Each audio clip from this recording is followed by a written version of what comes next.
Say when, Alberta. I actually have. Okay, you're live streaming. I'd like to take a roll call if possible. John Loomy here. Keith Odoms. Keith. Yes, President, I'm here. Marie Johnson. Here.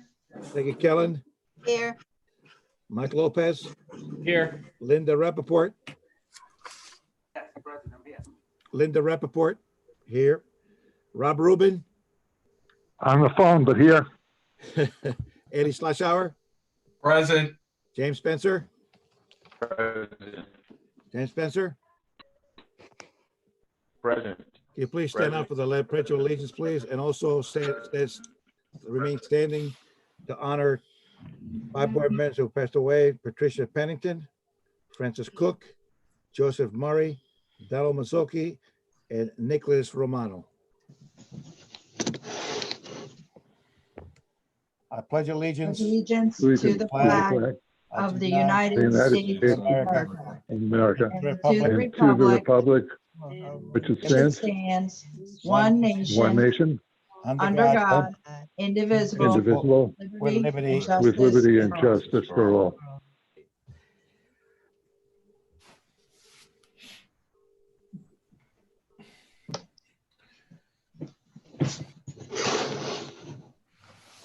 Thank you.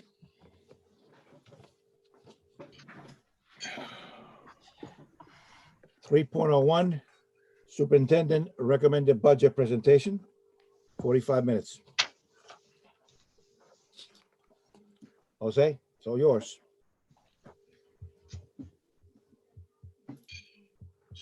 Good evening, everyone. I lost. What happened here? As you probably received your Q&As for today, and just really want to take this moment before we get started and really give a very special shout out to Kristen Crandall and all the work and just putting up with me all hours, weekends, nights, so on and so forth. And just great to have such a team player. So I want to thank Kristen loud and officially before we start the presentation. I think we don't have to be redundant and go through each page of the presentation, but get to where we're talking about all things budget.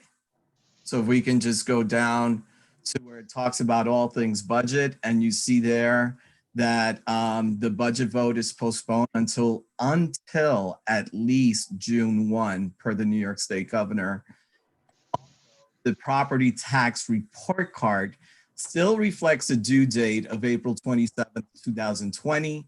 This is the mechanism by which a school district reports the budget to New York State. So, Kristen, if you could just talk about that a little bit, so that, because I mean, it does sound a bit confusing that the budget vote is postponed, but the date still reflects April 27th. Yes, certainly. So first and foremost, thank you for allowing us the opportunity this evening to have this conversation. There are still so many unknowns, and this is exactly one of them. The property tax report card is actually what the Board of Education approves on the evening that it does approve a budget. And that requires me to then complete a form in the New York State Reporting Business Portal and send that up to New York State. That's actually how the budget that the Board of Education approves is sent to New York State. So it was very confusing over the last couple of weeks, and some of our counterparts in the county have already approved their budgets, approved the property tax report card, and when that happens, therefore they are locked into that budget no matter what happens with regard to any new information from the governor as we move forward. So the confusion was that we didn't know, because the property tax report card has to be approved a specific number of days, 24, prior to the budget vote. the fact that the date officially wasn't changed in the document, yet the governor is saying that the budget vote is at least after June 1st, it was quite confusing. So that's why we did reach out to legal counsel, and that legal opinion is included below in the presentation slide, basically where they're indicating do not approve your budget at this point in time and await further information. And thank you for that explanation. And as you know already, that's all we do is every day, it just appears that we get new information. As you probably heard already from the governor today, be looking at an additional 20% cuts for state aid. So today, we just continue to get new information. So if we can scroll down to our traffic light now, as you can see, these numbers have changed to reflect a budget. I'm on two screens. I wish I had four screens right now, but to reflect a total budget of $246,981,252, with still that red number really being non-negotiable. And that's the money that's really spoken for. And continue to work on the budget. Today, in the email that you also indicated, basically that this budget's not over. And we still can't determine, and we work on it each day. And but it's definitely what we believe that today is not the last day that we're revisiting this budget, even with other recommendations that may be coming in throughout the week and questions that may be coming in. And a lot of the questions regarding the curriculum program, so on and so forth, are very important because it really gets us thinking about the work that we do and what we're doing and how we can continue to plan for next year. So with this proposed budget, what you can see is that the budget to budget went down almost 0.71%. The entire budget from the first presentation went down almost 0.71%, 30% away from a full reduction. That's the budget to budget. But I'm sorry, Darren, if you go to proposed budget remains within tax cap slide right here. What doesn't change is that 4.82%, the levy to levy. So the levy to levy is what doesn't change. As you can see, for the 2020-2021 school year, we're looking at $177,328,237, which is our tax-based money. The proposed budget from the previous budget, if I can pull up here, I won't be able to do that right now, but I subtracted, and basically, like I said, it's a 0.7% reduction from what you received in March. So from 248 million plus, we're looking at a proposed budget as of today of $246,981,252. As we continue to scroll down, as you can see in this page, and I think that the bar graph that's prevalent is our money's frozen, plus CARES. And we've provided a lot of explanation regarding CARES and looking at the money and knowing what that money represents. So continue to scroll down. Here we are again, looking at for the 2020-21 school year, this budget that is at almost $247 million. The budget to budget percentage and the levy to levy, you see here, that's a page that I think needs a little revision right now, but it reflects the 4.82%. As you know, we did a lot of work, and we're looking to see how do we continue to sustain the programs, the academic programs, the instructional programs, the after-school programs, and that is the last thing we really want to look at. You look at making reductions and cuts to certain budget codes. What we're looking to do is to see how we can continue to prepare for not reducing the opportunities that our students have had. Just maybe a little increase in terms of, let's say, parent-teacher council assistance with donations in terms, like every elementary school, for example, takes a apple orchard visit in September and goes apple picking, things of that nature. One of the things I shared about the reduction, where we're able to reduce funding as well, still have the autonomy to take their money and allocate it in different codes. So if they need to utilize money for a specific field trip or part of a field trip, they will be able to make transfers accordingly. They receive, they would go through the proper channels and process to make transfers, as they do already with certain items that are part of their budget codes. The area right now is not really to try to do everything of the hard work that this administration has done along with this board. This board has not been a significantly high turnaround board. And we've been able to do a lot for our community. And we started with the presentation indicating that we were looking to utilize $3 million out of the fund balance. But if we scroll down and we look at the page, what does it mean to use fund balance to assist in balancing the school budget? We did bring it down. Savings added to the fund balance, as you can see here in this chart. Aaron, if you scroll down a little more, continue right there. So we're looking at the general fund balance used to balance the 2020-21 school budget at $1,099,153. Looking at CARES funding as well, and net savings to general fund balance right now, we're looking at $805,119. Kristen, would you like to speak a little to the fund balance? Kristen and I kind of like pre-rehearse how we would do this presentation. So in working through the scenarios that were provided to the board in a previous weekly memo review, and through additional cuts that the superintendent was able to make after discussions with the team, we were able to decrease the amount of fund balance that would be needed to balance this budget. So currently, we are using $1,099,153.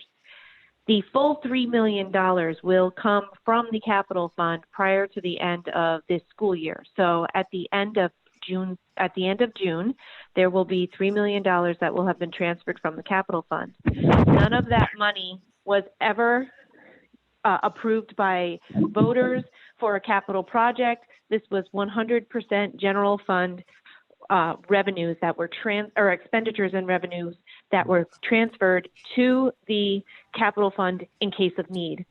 So now, of that $1,099,000 that we would be utilizing, that will leave us with an addition with $1,900,847 additional fund balance.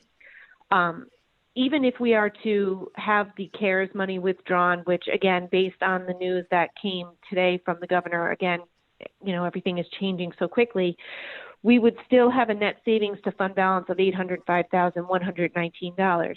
Now, we have gotten questions from board members as well as questions amongst ourselves as a senior staff. What is this year even going to look like? What will our expenses look like? Are we going to have any changes in our revenues? And at this point in time, we're still trying to figure out how much COVID-19 is either costing us or what is COVID-19 saving us with regard to budget. And as we get closer, as we start to cancel more professional developments, as we're not paying overtime, as we are paying higher costs for supplies, for cleaning, for masks, other such areas, even though food service is not part of the general fund, we see very large expenditures through food service. We have contractual obligations to residential placements and to schools that are out of district that we're still paying tuitions to. So we, last week we just shared it in a weekly memo review. We learned that we'd be getting a small savings credit back on our insurance bill because our buses aren't out on the road and there's some insurance savings there. These are all things that we're trying to meter and measure. That fund balance number may increase even more than that as of June 30th, 2020. We don't know. So that's a brief explanation of fund balance. I want to That's put a you on great mute because my explanation. dogs will bark. That's the perfect explanation right now. And this is where we are. And this is where all districts are. I talked to other superintendents, then speaks to her colleagues, her counterparts as chief financial officers. And we're all sharing the same concerns. We're all asking the same questions. We're all trying to get answers and we can't get answers.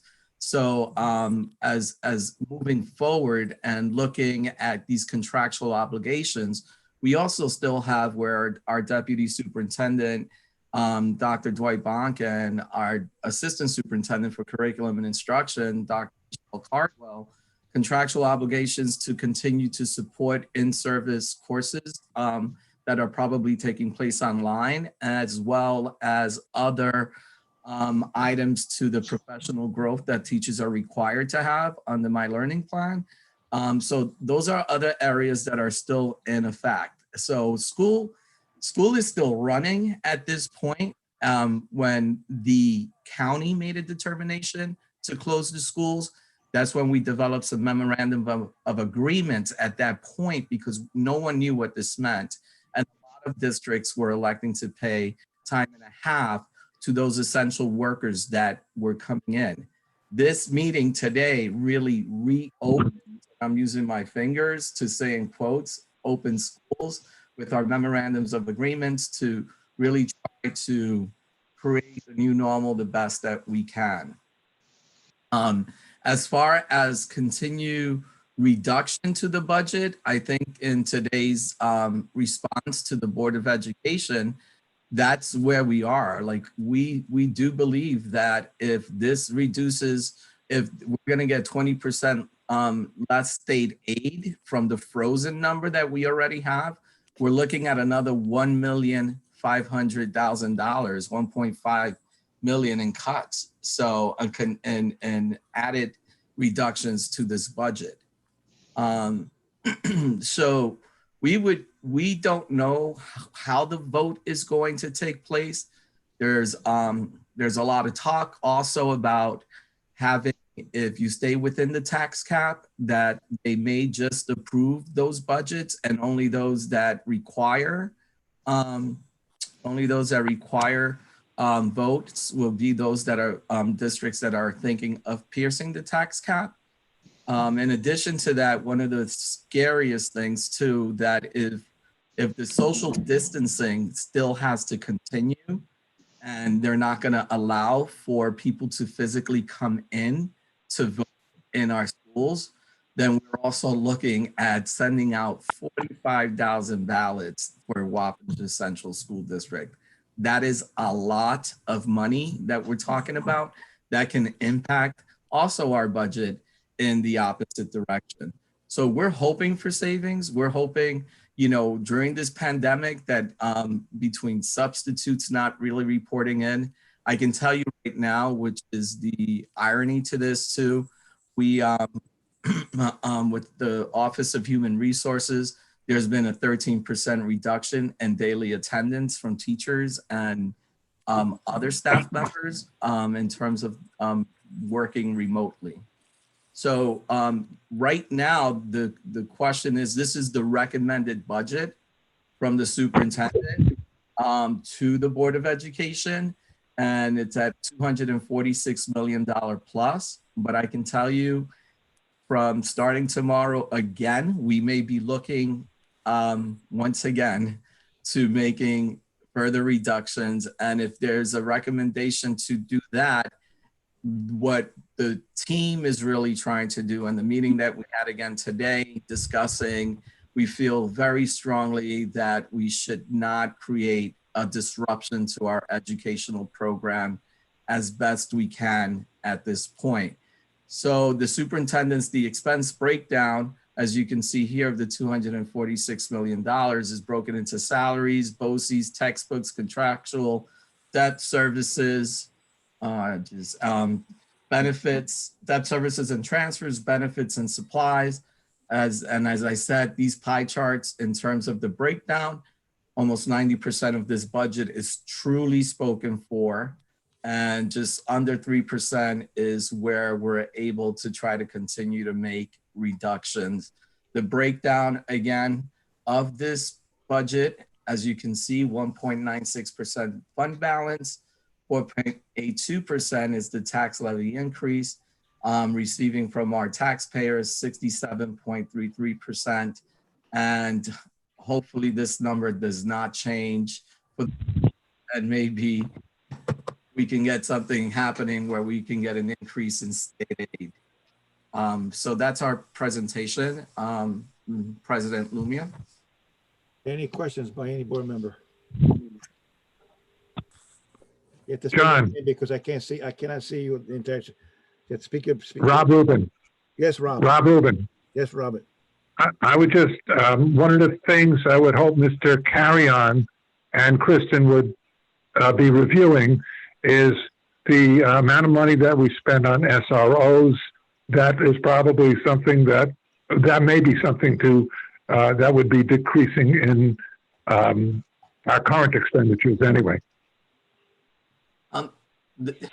Actually, oh, Actually, we're not reducing, jump in. we're not Go ahead. reducing SRO. Okay, jump in, Kristen, it's fine, go. Hello?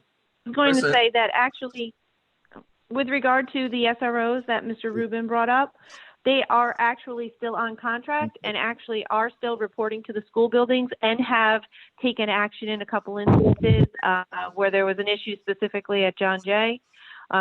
So that is not an area per se that we are recognizing a decrease. On the other hand, Mr. Rubin, we do have contract expenditures for our interscholastic trainers. Those trainers will be paid through the end of April, and then they will be furloughed. So for an example, there is a contract where we will be saving some money between now and the end of the school year if school is not to come back in session. And Thank you. just so that you're also aware, speaking of other contractual items, there's a lot that we, in terms of a lot of school districts, the majority of school districts in stipend related positions. There are activities that are taking place remotely with schools and advisors, as well as with coaches. And I think one of the things we still have to caution is the fact that our seniors are still applying to school, scholarships are still being rendered, and we need that work to be done by the significant people who receive stipends as part of the WCT contract.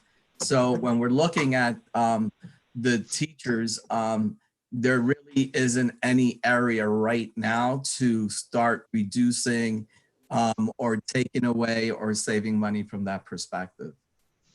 And trust me, it's a very scary slope, and it's a difficult slope. So between the Lower Hudson Council of School Superintendents, there's constant communication, which that's over 70 superintendents talking.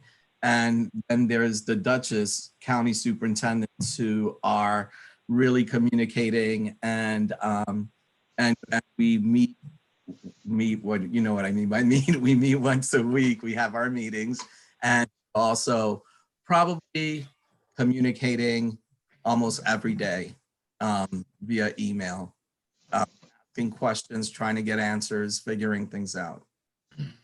Other questions? Oh, quick Marie? question. Yeah, so basically at this point, I mean, I know you don't have a figure and that's fine. I understand that. So what we're saying is the substitutes, we're not paying those at this time because we're really not having any subs, correct? Yes. Yes. Okay. Some of it broke up a little bit. That's why I was asking. I'm sorry. Questions? Can I just also say, Trustee Sloshower,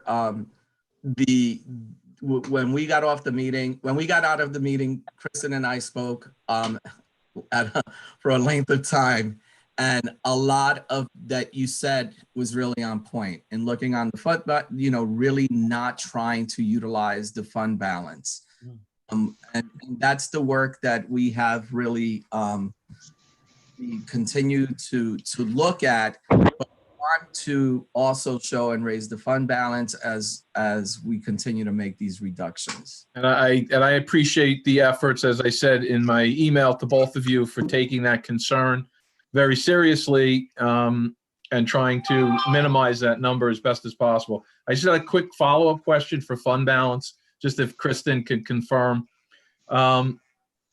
Just based on the chart for the net savings, just roughly the 805,119, if that's what was left over from that original $3 million transfer, and we added that to the existing fund balance, would you happen to know offhand roughly what the new total in the fund balance would be, adding that 805,119?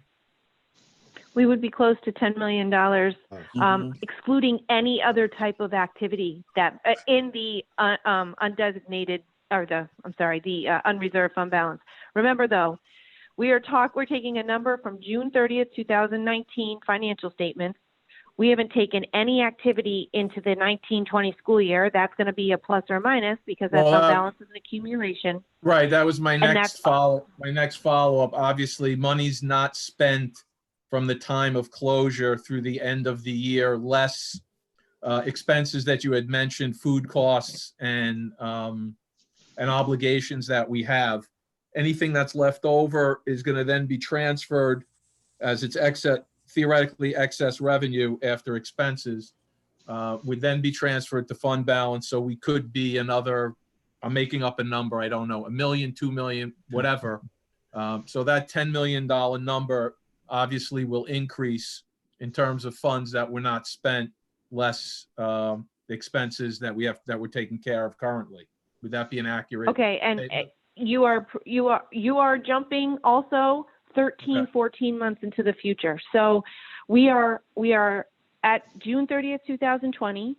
We will be looking at the results of activities, meaning any extra revenues, any additional expenditures not spent will be put into fund balance. That will be added to what we currently have, plus the $3 million for the capital projects that are the capital fund transfer will come back. So the fund balance at June 30th, 2020 will be X number of dollars, right? Next year, 2021 is where we're talking about that $1,099,000, $1,099,728 CARES money potentially going away. So I won't have a fund balance number for you until we get at least past December 31st. Right. Because, and even into March, no, December 31st, I'm sorry, because the governor has the opportunity to make assessments April 30th, June 30th, and then again December 31st. So when we get to December 31st of 2020, I will have a much better opportunity to say to the Board of Education, this is what fund balance is going to look like. We are projecting way far out in a world we don't know. But as we understand it right now, all things remaining absolutely equal, we're looking at an additional $805,000 if the CARES money is to be taken back. It's a very long explanation, Mr. Sloshower, but it's kind of just want to make sure everybody's on the same page. This isn't going to be something we'll know in a month and a half. I'm just asking because that's kind of been my, one of my major topics in our email exchange. I just want everyone else on the board, just to, get a proper explanation from you as to exactly what's going on with fund balance currently and obviously into the future. Right. And I happen also to agree with the superintendent. I'm not hopeful in terms of CARES money from Albany. So I think the approach that's being taken makes sense, that we're not getting it. And if we do, then we should be thankful. But I don't think we can base our budget on the fact that Albany is gonna help us out. Just my opinion. Hello, this is Keith. I just want to make a comment that, again, you guys did an excellent job with this. And my question is, a few questions, but number one question is, every day it seems like you're going to be modifying the budget. Is there any sense of time where they would say, this is what we're going to give you, and then how much time do we have to actually have the vote? To what type of turnaround do you see? And is there also Sure. like an estimate, because you had mentioned there was maybe 45,000 ballots that we may have to mail out if we go that route? Is there a cost for that, estimate cost? We Sure. don't, we Okay. don't, So, that's, Oh. if I can just answer and then you take over, with the items with, the vote process, that work is going to start tomorrow. We've all been working closely with Alberta Pedro. And if you know Miss Pedro, it's like, of course, she's gonna have all the different scenarios laid out. And we're gonna be discussing that this week. And we've already started, but we now know potentially what we're up against and what may occur regarding this new election. As far as board members, we don't have any running for the board, but there's also if people were running for the board, what they're really requesting and what may occur is that they're asking for members to stay on the Board of Education. We don't have that issue, so we don't have to worry about that. So the timelines that we presented in the last weekly memo review and also what we showed here in the presentation does have an impact that Kristen can continue to answer your question. Other questions? No, Mr. Odoms, Kristen was going to say. Keith? Christian? No, I was just waiting for the reply. She was going to answer the question. Kristen? Christian? She must have dropped off. That's okay. I was no, I wondering, didn't. 'cause I know- took it off mute. I'm sorry. Okay. My dog started barking, so I put it on mute. Just really quickly. So as soon as the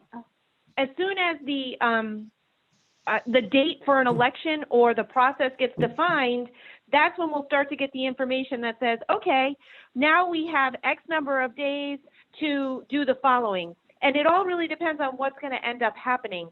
So if the vote actually ends up happening, then there's notice that has to be sent out. So in addition to the 45,000 ballots, for example, if people are actually going to vote, but they're not allowed to come to the polls, we have to send out that newsletter that includes our budget notice. So there's a cost there. And we send that out to everybody, and that approximate cost, and I want to say in the area of $8,000 for postage to mail out the newsletter. That may be much higher than what would be required for ballots. I don't know, but I can give you that's the estimated cost based on my recollection. Maybe it was $3,000 and it's $8,000 to print it. Anyway, it's an $11,000 area with regard to costs there. If the state tells us, hey, you don't have to have any type of a vote and the Board of Education can approve it if it's below the cap, as what we are hopeful for, really, it would just be doing our own public service to our community and providing them with all of this information. Now, this is all still getting posted to our website, just like we normally do. All the presentations are there and available. And so, again, we're just waiting for essentially a decision so that we can move forward and figure out a cost from there. We'll have all the scenarios done. As the superintendent had indicated, Ms. Pedro has worked it down to a fine process with regard to the ballots. If we had to hand count, we all had teams and we knew where we were going to go and we knew exactly what we needed to do. But beyond that, at this point, we're just waiting. I think it's Okay, great. also Thank you. to recognize that we should, and I think this is not an assumption. I think this is accurate.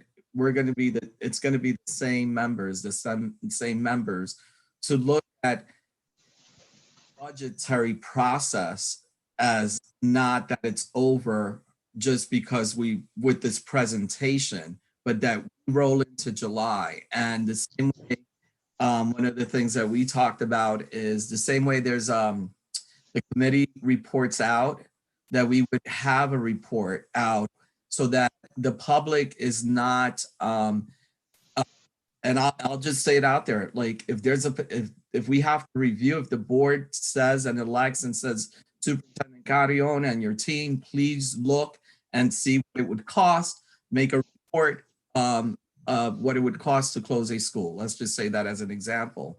Like we be reporting this so that we don't experience what I think we experienced 7 years ago.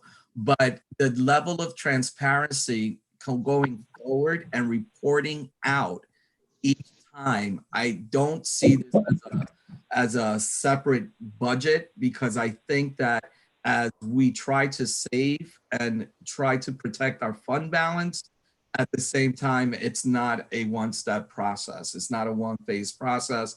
And we need to just keep rolling with this, because if we think we're suffering maybe some financial devastation right now, like Trustee Johnson did indicate earlier before about that balance and looking at what is going to bring, that's like, okay, if we got that money, now we know we have that money that's spoken for to continue to even build the fund balance even more.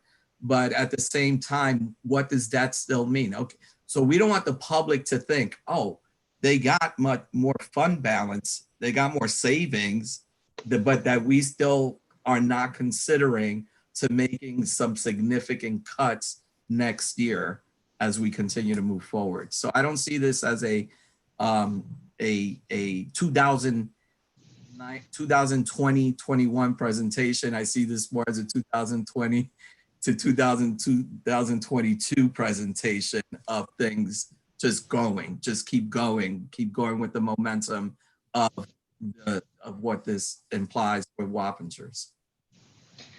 Kristen, can I just ask a quick question of Kristen real quick?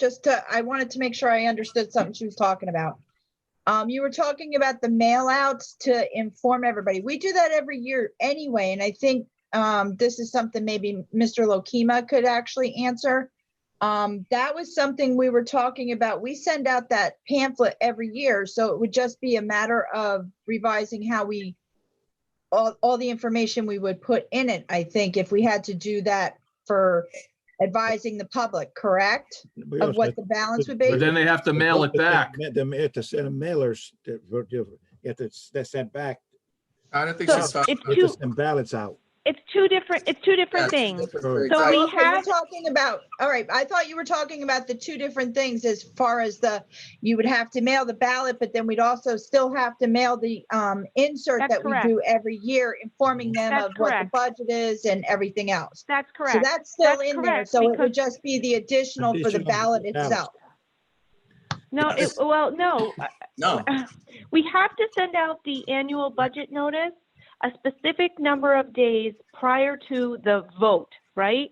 So I Right. don't know that we can combine the annual budget notice and a ballot. It may be it probably will be an additional mailing, because I'm sure there are rules and regulations that Alberta will know by tomorrow, because that's how she is, about what She is. has to be done, how much time needs to be before it's sent, so on and so forth. So at this point in time, we have to assume it is two separate mailings. One is the actual budget notice that is in law, that has to be presented to the community. That's why we include that as to every household that we have a mailing address for. And the other is the ballot. So it would be two different mailings, and as Mr. Lumia had indicated, he's correct. It would have to have a return reply envelope that the district would be responsible for that postage, so that the ballots could come back to us. Kristen, if I can also add to what Trustee Johnson is talking about, because I kind of knew what she was implying with the two different things she was asking, but also we've taken a tremendous amount of pride, and Peggy, as the former president for quite some years, that did the newsletter with me alongside and wrote this letter. It's a tremendous project. It's a tremendous undertaking. And if we're looking at every single penny being spent right now, President Lumia and I can write a letter to why the financial report that we have to send out each year, why we decided to make it very thin, for lack of a better way of saying it right now. But Right. page is $1,000 each page you're looking at. So by Well, the time you finish that entire newsletter, which is something we take pride in, maybe considering it from the 16 pages some years to 20 pages some years, and bringing it down to, most districts have 2 to 4 pages And Well, I was just No. saying, because we were looking at that through the communications committee, because that was something with the Altice that Peggy was at that meeting as well. When we talked to them, and they're actually going to be the ones I think that are going to help take on that newsletter that we do every year it gives the voters, it gives the budget, all that stuff. And I know that, in those discussions, we had talked about it was going to be pared down anyway, because It that's was. part of it. Right. So that was part of the whole thing that we switched over when we switched to do that one thing. We're kind of like the trial run for Altice. I believe that's what it was Mhm. that newsletter, because part of it was we have to have some of it in the financial part of it, I believe in Spanish as well, translated and stuff like that. So you're right about reducing the pages, Trustee Johnson. The other thing, though, I believe you, from speaking with Dr. Watkins and the communications, there was going to be significant to the formatting. So the content, for the most part, would still be about 95% in terms of content, similar to all the past newsletters, but it's been in a different format as well. And really looking at how to cut down within the pages and how do you proportion the art. You're in the communications committee, but my whole point is that if there's a consensus, and you just send an email, if there's a consensus to really reduce it down, if we're really looking at everything, that the President Lumia and I will write our letter together with the explanation of why the budget newsletter reflects is the way it is for the 2020-21 proposed budget. So because it's a newsletter along with the notification of the budget, so that we're responsible to do. If we just want to make the notification with the letter, then that's also quite a few $1,000s in savings that we would be able to continue to build fund balance for the 21-22 school year. I'd like to just end at this particular topic unless there's a lot of questions. I have just one concern. We have to approve a budget by next week, I believe, correct? No. No, we do not know that at this time. Supposed The report card is due next week. The report card is due, but based on the attorney's approval, the attorney's recommendation, that is not something we're worried about at this point in time. We'll deal with it when the time comes if for some reason the legislation has changed. But remember, that report card was due 24 days before the budget vote. We are not having a budget vote on May 19th. Okay. That means that budget vote is going to be June 1st, correct?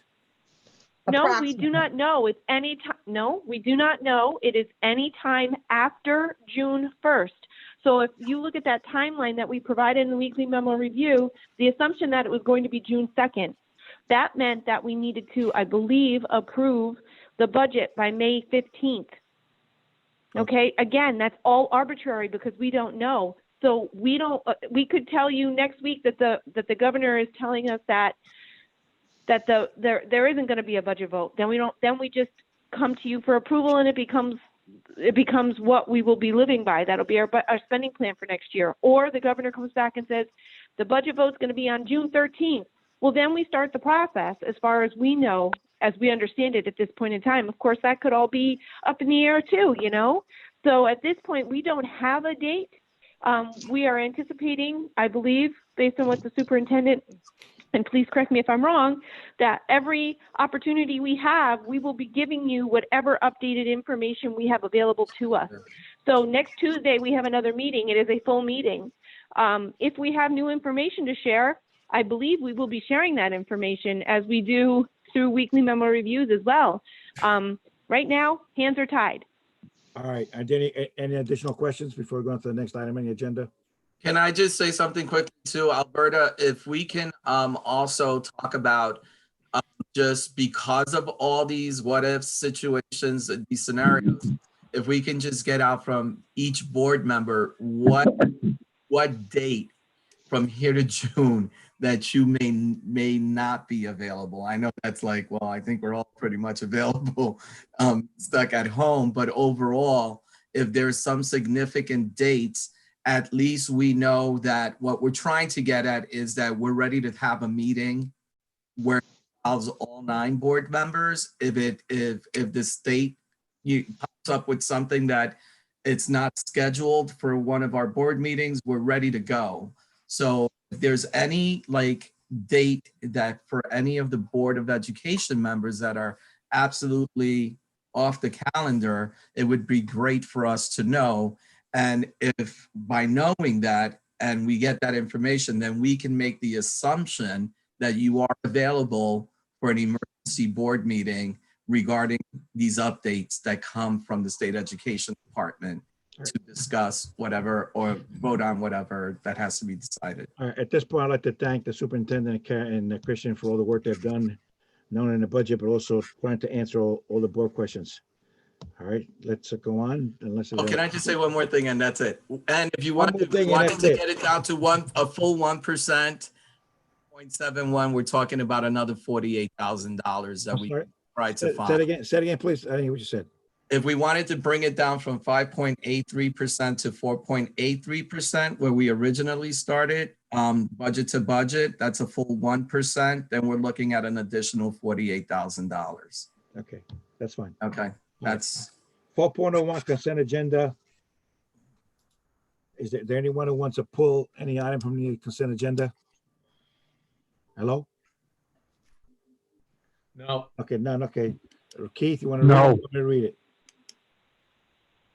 I'll read it. Resolve. So resolve that the Board of Education does hereby approve the following consent agenda items as stated: 4.02, 4.03, 4.04, 4.05, 4.06, 4.07, 4.08, and 4.09. So moved. We'll move. So Second, moved. Who seconded it? Marie, Maria, okay, take a vote. roll call. John Lumia, yes. Keith Odom, Yes. Marie Johnson, Yes. Peggy Kellen, Yes. Mike Lopez, Yes. Linda Rappaport, Yes. Rob Rubin, Yes. Eddie Fleischauer. yes, Last but not least, James Spencer. Yes. All right. Next one is going to be, let's see which item is next. Amendments to the, Okay, the request for, I guess we can request for addition to the agenda. Are there any requests to addition to the agenda? Seeing none, I have a motion to close the meeting. no comments from the comments public from the first. public, Are there any John. comments from the public? Alberta? Alberta? Yes, she's waving yes. Give her a minute.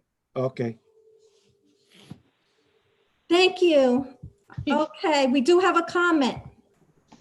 I will read it for the board. It's from Nicole Nagel.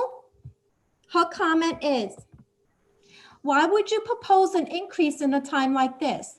If you have other teachers retiring, you don't need that much. You just increased our property taxes a year ago. Why do you think you have the right to ask for more money? You can learn how to deal without a raise. Can't you run professional development by lead teachers in your buildings? Why are you paying for it? In my building, PDs are rarely done from outside people. We pull from our pool of teachers with the knowledge and expertise in areas we need PD in. Professional development doesn't always mean guest speakers, special classes, etc. How much have you saved on buses during the quarantine? Electric, office supplies, bathroom supplies, kitchen supplies. None of this is being used. So you're saving money there. Also, substitute teachers aren't getting paid. So why with all of the above that you are saving, and I am sure there is more from where you're saving, are you asking for this astronomical amount? End of comment. That's it. Take a motion to close the meeting. Second. So moved. Who seconded it? No, you should be You have- motioning for We executive have to motion for executive session, John. Thank you, Eddie. Okay, you're right, man. Eddie, but you are 100% correct as usual. 7.01, I John. make Keith gets to read first. I'm sorry. Keith has to I read know that. I make a motion for 7.01. executive session. Keith, go ahead.